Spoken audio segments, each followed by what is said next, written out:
Hello students, good morning.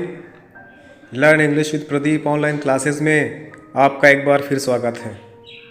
Students, आज की इस क्लास में हम नरेशन के अंतर्गत इम्परेटिव सेंटेंस, जिसे हिंदी में आज्ञा सूचक वाक्य कहते हैं, का अध्ययन करेंगे। आज की इस क्लास में हम इम्परेटिव सेंटेंस को डायरेक्ट से इनडायरेक्ट जानना सीखेंगे। साथ में इम्परेटिव सेंटेंस क्या होते हैं, इम्परेटिव सेंटेंस की पहचान कैसे होती है, इसका भी अध्ययन करेंगे। आपको बताना यहाँ पर आवश्यक है कि इम्परेटिव सेंटेंसेस ही वो सेंटेंसेस होते हैं जो प्रायः स्पोकन इंग्लिश में बोले जाते हैं। तो इम्परेटिव सेंटेंस अर्थात आज की क्लास ग्रामर पोर्शन के साथ साथ जो स्पोकन लर्नर्स हैं, the person who wanted to speak learn English, उनके लिए भी बहुत महत्वपूर्ण है। जो व्यक्ति इंग्लिश बोलना सीखना चाहते हैं, स्पोकन इंग्लिश जानना चाहते हैं, उनके लिए भी यह क्लास बहुत ही महत्वपूर्ण है। इसलिए वीडियो को पूरा देखिएगा, अंत तक बहुत से महत्वपूर्ण सेंटेंसेस को बताया जाएगा जो अक्सर बोलचाल की भाषा में प्रयोग किए जाते हैं। साथ में नरेशंस जो बोर्ड एग्जाम में बहुत बार पूछे गए हैं, उसको एग्जाम्पल के रूप में भी मैं यहाँ पर बताऊँगा। तो शुरुआत करते हैं। जानते हैं हम लोग कि इम्परेटिव सेंटेंस क्या होता है, इम्परेटिव सेंटेंस की पहचान कैसे करते हैं। तो इम्परेटिव सेंटेंस को हिंदी में आज्ञा सूचक वाक्य कहते हैं। इसकी पहचान कैसे होती है? आज्ञा सूचक वाक्यों में आज्ञा, प्रार्थना, शिक्षा, मना करना, आदेश देना आदि बातें पाई जाती हैं। ऐसे वाक्यों में सब्जेक्ट छिपा रहता है। मोस्ट इम्पॉर्टेंट लाइन, ऐसे वाक्यों में सब्जेक्ट यू छिपा रहता है। अतः वाक्य वर्ब की फर्स्ट फॉर्म से या फिर डोंट प्लस वर्ब की फर्स्ट फॉर्म से या please, always, never plus verb की फर्स्ट फॉर्म से प्रारंभ होता है। याद रखिएगा, इम्परेटिव सेंटेंस की शुरुआत वर्ब की फर्स्ट फॉर्म से हो सकती है, या फिर डोंट प्लस वर्ब की फर्स्ट फॉर्म से हो सकती है, या फिर प्लीज़ प्लस वर्ब की first form, always plus verb की फर्स्ट फॉर्म, या नेवर वर्ब की फर्स्ट फॉर्म से हो सकती है। इस प्रकार से हम इम्परेटिव सेंटेंस की पहचान कर सकते हैं। याद रखिएगा, इम्परेटिव सेंटेंस में यू शब्द छिपा होता है, यू शब्द लिखा नहीं जाता है। आप जरा सोचिए, जो हम यू ही क्यों होता है? कुछ लोग सवाल पूछ सकते हैं, सर यू ही क्यों हो सकता है? इम्परेटिव सेंटेंस में सब्जेक्ट के रूप में कुछ और भी तो हो सकता है। नहीं, यू ही होगा। कारण क्या है इसका, मैं आपको बताऊंगा कि जब हम किसी से बात करेंगे, उस व्यक्ति से हम बात करेंगे जो हमारे सामने होगा। फर्स्ट पर्सन में आई और वी होता है, मैं और हम। अपने से तो कोई बात करेगा नहीं। अपने से बात करना मीन्स वो तो किसी से बात करना नहीं होता है, वो तो आपस में अपने आप में कुछ अंडरस्टैंड करना होता है। आप सामने वाले से तो बात करोगे, ऐसे व्यक्ति से आप बात तो करोगे नहीं जो आपके पास प्रेजेंट नहीं है। थर्ड पर्सन मीन्स तीसरे व्यक्ति, अर्थात वो आपके पहुंच में नहीं है, दूर हैं, वे आपकी बात को सुन नहीं सकते हैं। तो अपनी बात को आप उसी से कहोगे जो आपकी बात को सुन सके, जो आपके सामने खड़ा होगा। और जो आपके सामने खड़ा होगा वो कौन होगा? यू, वो तुम कहलाएगा। ठीक है ना? इसलिए यहाँ पर इम्परेटिव सेंटेंस यू छिपा होता है। तो ये तो हुई इम्परेटिव सेंटेंस की पहचान। अब हम लोग आते हैं डायरेक्ट से इनडायरेक्ट बनाने के नियम। तो डायरेक्ट से इनडायरेक्ट बनाने के कई नियम हैं। इसका पहला नियम है, सेड या सेड टू के स्थान पर अर्थ के अनुसार या भाव के अनुसार अगर आदेश की बात हो रही है तो ऑर्डर्ड का प्रयोग करेंगे, निर्देश की बात हो रही है तो कमांडेड का प्रयोग करेंगे, अगर प्रार्थना की बात हो रही है तो रिक्वेस्टेड का प्रयोग करेंगे, अगर सलाह की बात हो रही है तो एडवाइज्ड का प्रयोग करेंगे, और अगर मना किया जा रहा है, निगेटिव सेंटेंस है, तो वहाँ पर फॉरबिड ऐसे शब्दों का प्रयोग करते हैं। याद रखिएगा, फिर से एक बार देख लीजिए। सेड या सेड टू के स्थान पर भाव के अनुसार ऑर्डर्ड, कमांडेड, रिक्वेस्टेड, एडवाइज्ड या मना करने के लिए फॉरबिड या नेगेटिव में फॉरबिड का प्रयोग किया जाता है। सेकंड रूल देखते हैं, इन्वर्टेड कॉमास को हटाकर वर्ब की फर्स्ट फॉर्म से पहले कंजंक्शन के रूप में टू का प्रयोग करते हैं। कंजंक्शन टू का प्रयोग करते हैं। जैसे हमने पढ़ा था, असर्टिव सेंटेंस में हम लोग दैट का प्रयोग करते हैं। इंट्रोगेटिव सेंटेंस में हमने पढ़ा था कि हम इसमें इफ़ या वेदर का प्रयोग करते हैं, या फिर उसी क्वेश्चन वर्ड का प्रयोग कर देते हैं कंजंक्शन के रूप में। लेकिन हम आज पढ़ने जा रहे हैं इम्परेटिव सेंटेंस। इम्परेटिव सेंटेंस में हम लोग कंजंक्शन के रूप में टू का प्रयोग करेंगे। ठीक है ना? तो नोट पर ध्यान दीजिएगा। डू नॉट के लिए डू नॉट दिए होने पर यदि सेड टू के स्थान पर एडवाइस लाना हो तो डू हटा दिया जाता है। ठीक है ना। और डू के स्थान पर नेगेटिव सेंटेंस में नॉट टू प्लस वर्ब की फर्स्ट फॉर्म का प्रयोग करते हैं। और यदि सेट टू के स्थान पर फॉरवर्ड लगाना होता है तब डू नॉट को हटा देते हैं और केवल टू प्लस वर्ब की फर्स्ट फॉर्म का प्रयोग करते हैं। याद रखिएगा, अगर नेगेटिव सेंटेंस है, फिर सुनिएगा, अगर इंट्रोगेटिव इंपरेटिव सेंटेंस, फिर सुनिएगा, अगर इंपरेटिव सेंटेंस नेगेटिव सेंटेंस है तो सेड टू के स्थान पर हम लोग एडवाइज्ड का प्रयोग कर देते हैं और डू को हटा करके नॉट टू का प्रयोग कर देते हैं। एग्जाम्पल के द्वारा बताऊंगा। लेकिन अगर हम नॉट का प्रयोग नहीं करना चाहते हैं, हम फॉरवर्ड का प्रयोग कर रहे हैं, तो फॉरवर्ड के प्रयोग करने के बाद हम केवल टू प्लस वर्ब की फर्स्ट फॉर्म का प्रयोग करेंगे। फॉरवर्ड भी अपने आप में मना करना कहलाता है, ठीक है ना। एग्जाम्पल के द्वारा समझते हैं, एग्जाम्पल के द्वारा समझेंगे तो आपको आसानी से समझ में आ जाएगा। जैसे पहला एग्जाम्पल ध्यान दीजिएगा। पहला एग्जाम्पल है the teacher said to me go out of the room at once. Order लग रहा है ना, go out of the room at once, कमरे से तुरंत बाहर जाइए।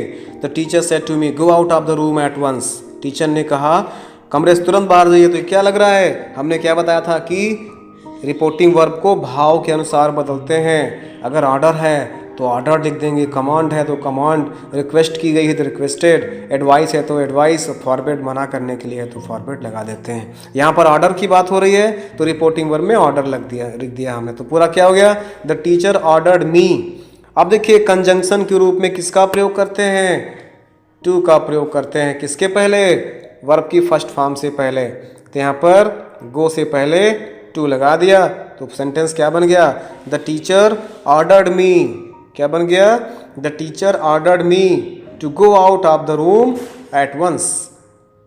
क्लियर है, the teacher ordered me to go out of the room at once. उसी प्रकार से नियम सेकेंड एग्जाम्पल देखते हैं। The coolie said please don't keep me wait so long. कृपया मुझे बहुत देर तक इंतजार ना करवाएं। अब इसको देखिए चेंज करना, ये प्लीज लगा दिए। प्लीज से क्या लग रहा है, रिक्वेस्ट की बात हो रही है।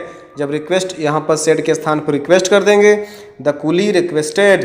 अब देखिए डू नॉट है, मैंने क्या बताया था, जहाँ पर डू नॉट होता है तो वहाँ पर हम लोग क्या करते हैं, डू को हटा करके केवल नॉट टू प्लस वर्ब की फर्स्ट फॉर्म का प्रयोग करते हैं। यहाँ पर भी वही किया गया है। डू नॉट है तो यहाँ पर नॉट टू प्लस वर्ब की फर्स्ट फॉर्म कीप का प्रयोग किया गया है। तो पूरा क्या हो जाएगा, the coolie requested not to.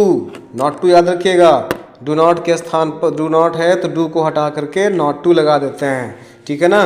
The coolie requested not to keep him. Him कैसे चेंज हुआ आपको पता है, मी बदलेगा इधर के इसके अनुसार, कूली के अनुसार।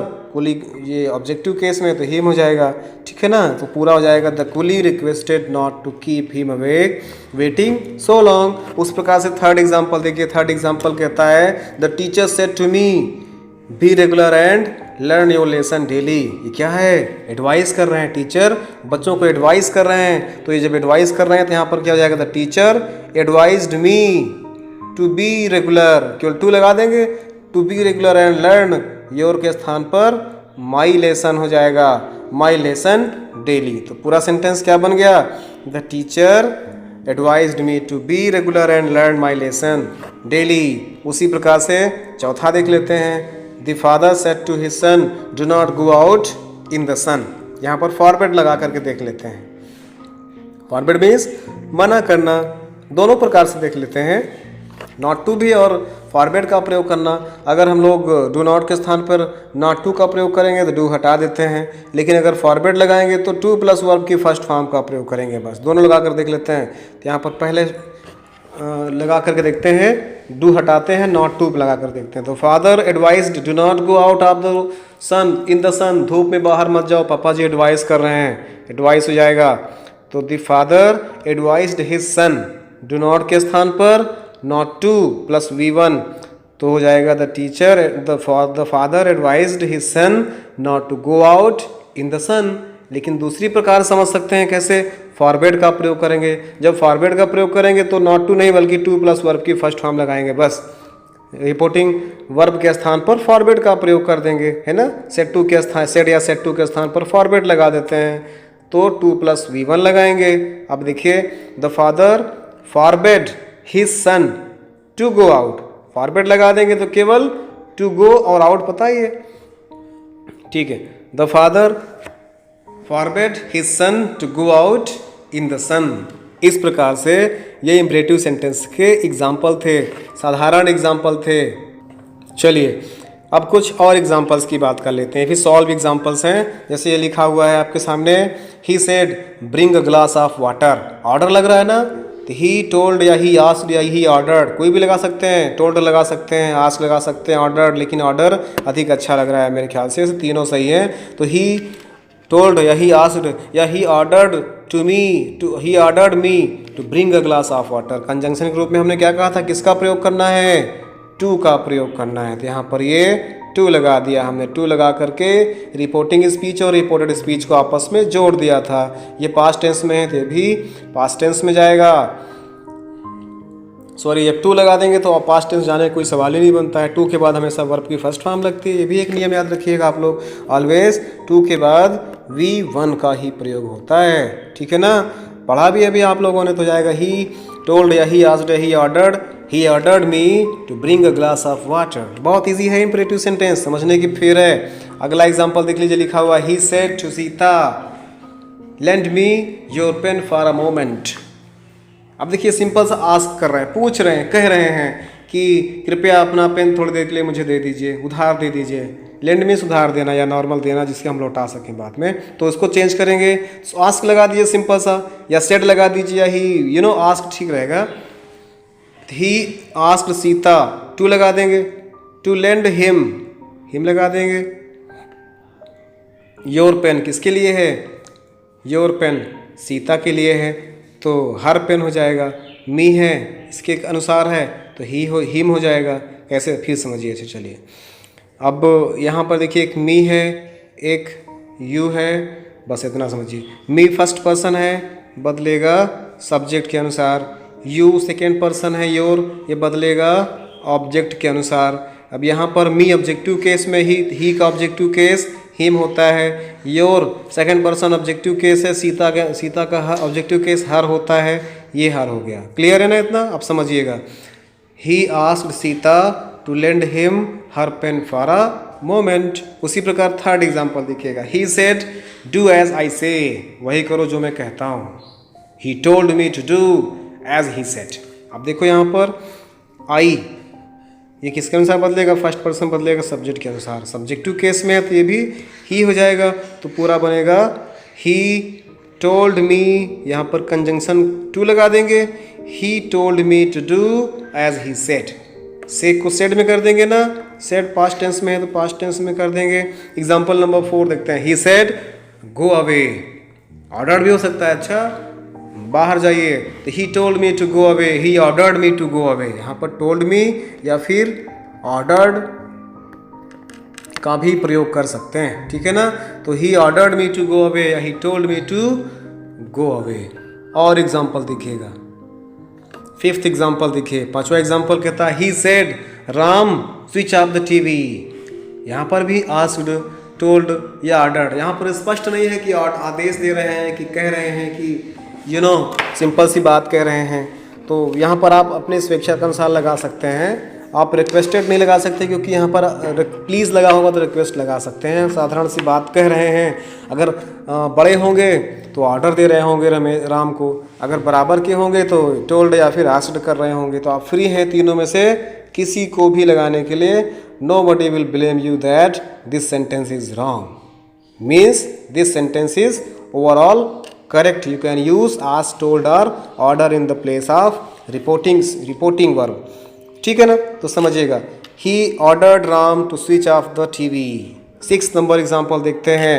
The doctor said to me, take medicine in time.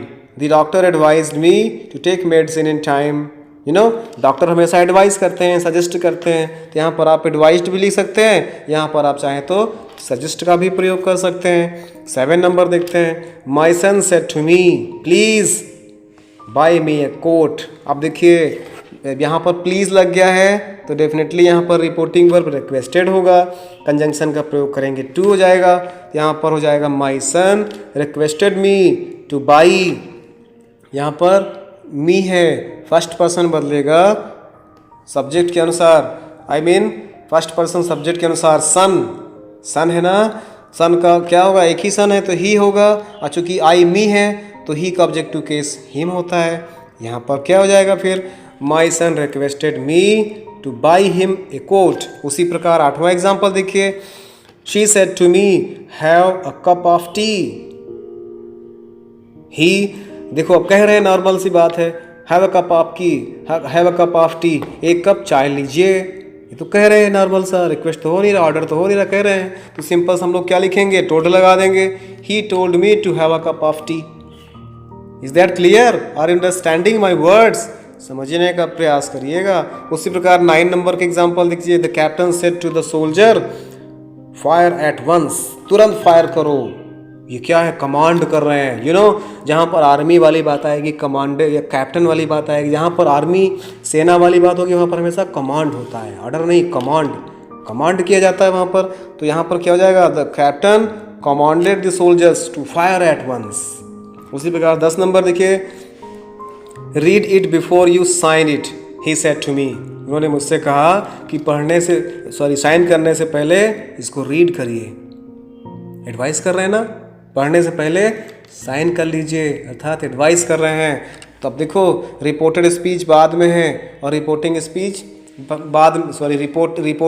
पहले है, रिपोर्टिंग स्पीच बाद में है। लेकिन मैंने कहा था पहले भी क्लास में, जब भी आप नरेशन को चेंज करोगे डायरेक्ट से इनडायरेक्ट में, पहले आपको रिपोर्टिंग स्पीच ही रखना है, फिर रिपोर्टेड स्पीच रखना है। तो जाएगा, he advised me to read it before I signed it. I कैसे हो जाएगा, यू बदले सेकेंड पर्सन है, बदलेगा ऑब्जेक्ट के अनुसार मी, यू की ये सब्जेक्ट है तो यहाँ पर आई हो जाएगा। पूरा सेंटेंस क्या बन रहा है, he advise me to read it before I signed it. Clear है ना? चलिए, कुछ मोस्ट इंपॉर्टेंट चीज़ें इसमें हैं जिनको आपको जानना चाहिए। तो गाइस, आज की क्लास में इतना पढ़ा आप लोगों ने। नेक्स्ट क्लास में हम इसमें कुछ एक्स्ट्रा ऑर्डिनरी चीज़ें बताएंगे।